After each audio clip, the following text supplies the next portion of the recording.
Hello दोस्तों, नमस्कार। आपका स्वागत करती हूँ डीएनपी इंडिया में। इस वक्त की 10 बड़ी खबरों से हम आपको रूबरू कराएंगे। तो आइए शुरुआत करते हैं खबरों का सिलसिला।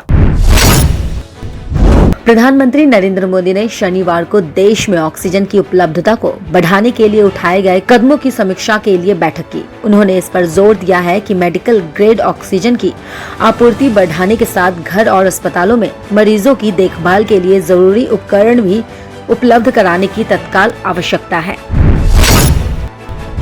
सरकार ने शनिवार को प्रत्यक्ष कर विवाद निवारण योजना विवाद से विश्वास के तहत भुगतान करने की समय सीमा को आगे बढ़ाने की घोषणा की है। सरकार ने इस समय सीमा को 2 महीने और बढ़ाकर 30 जून 2021 कर दिया है। कोविड-19 महामारी के कारण करदाताओं के सामने आ रही चुनौतियों को देखते हुए सरकार ने यह फैसला लिया है। सरकार के इस फैसले से करदाताओं को एक बार फिर राहत मिली है। देश में विदेशी मुद्रा भंडार 16 अप्रैल को खत्म हुए सप्ताह में 1.193 अरब डॉलर बढ़कर 582.406 अरब डॉलर पर जा पहुंचा। इससे पिछले सप्ताह में 4.34 अरब डॉलर बढ़कर 581.21 डॉलर हो गया था। देश के विदेशी मुद्रा भंडार में पिछले कुछ महीनों से लगातार बढ़ोतरी हो रही है।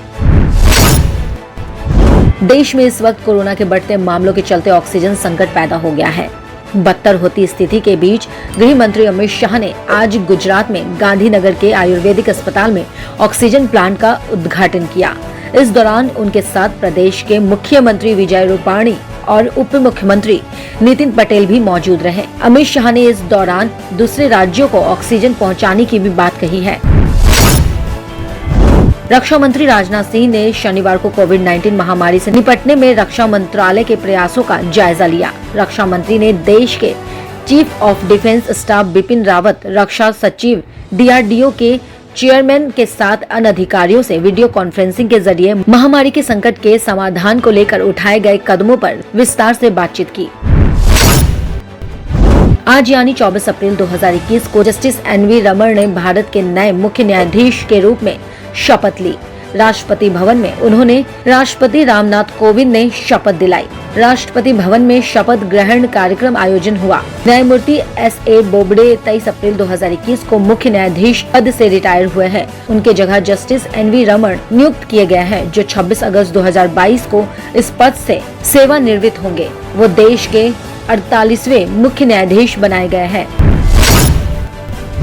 बेकाबू हुए कोरोना वायरस संक्रमण के चलते देश में पिछले कई दिनों से 3 लाख से ज्यादा मामले दर्ज किए जा रहे हैं। इस बीच अस्पतालों में ऑक्सीजन की कमी को लेकर भी हाहाकार मचा हुआ है।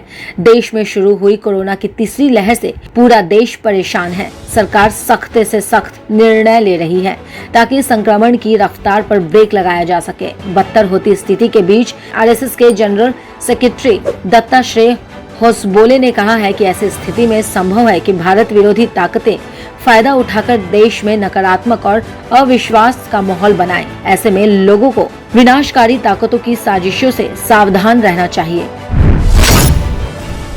कोरोना वायरस संक्रमण से जूझ रहे देश में सांस लेने के लिए ऑक्सीजन से लेकर बेड तक की किल्लत है। इसके मद्देनजर भोपाल में रेलवे ने 20 आइसोलेशन कोच तैयार किए हैं। हर और संक्रमण से जारी संकट के समाधान के लिए प्रयासों में लोग जुटे हैं। इस क्रम में वेस्ट सेंट्रल रेलवे ने भोपाल स्टेशन पर 20 आइसोलेशन कोच तैनात किया है, जो रविवार से काम शुरू करेगा। रेल मंत्री पीयूष गोयल ने शनिवार को सुबह ट्वीट के जरिए बताया है कि भारतीय रेलवे की ओर से मध्य प्रदेश के भोपाल में 20 कोविड केयर कोच का इंतजाम किया गया है। इसमें 320 बेड हैं। 25 अप्रैल से ये अपना काम शुरू करेगा। Research agency India rating and research ने घरेलू वित्तीय वर्ष यानी 2021 से 2022 के लिए भारत का सकल घरेलू उत्पादक यानी जीडीपी विकास दर अनुमान पहले के 10.4% से घटकर 10.1% कर दिया है। देश में कोरोना वायरस की दूसरी लहर को देखते हुए ये संशोधन किया गया है। इंडिया रेटिंग्स ने शुक्रवार को कहा है कि देश के बड़े हिस्से में कोरोना वायरस के बढ़ते मामलों से चिकित्सा सुविधाओं पर भारी दबाव है। कोरोना की ये दूसरी लहर मध्य मई से कमजोर पड़नी शुरू हो जाएगी। कोविड-19 महामारी के संकट को झेल रहे भारत के प्रति पाकिस्तान के प्रधानमंत्री इमरान खान ने सहानुभूति जताई है। उन्होंने कहा है कि मैं अपनी ओर से कोरोना वायरस संक्रमण से जूझ रहे भारत के लोगों के प्रति एकजुटता व्यक्त करता हूं। हमारे पड़ोसी मुल्कों और दुनिया में खतरनाक और घातक कोरोना वायरस के चपेट में आए लोगों के शीघ्र स्वस्थ होने की दुआ करता हूं। इस वैश्विक चुनौती से हमें एक साथ मिलकर लड़ना होगा। खबरों की और जानकारी के लिए देखते रहिए DNP इंडिया। तब तक के लिए नमस्कार।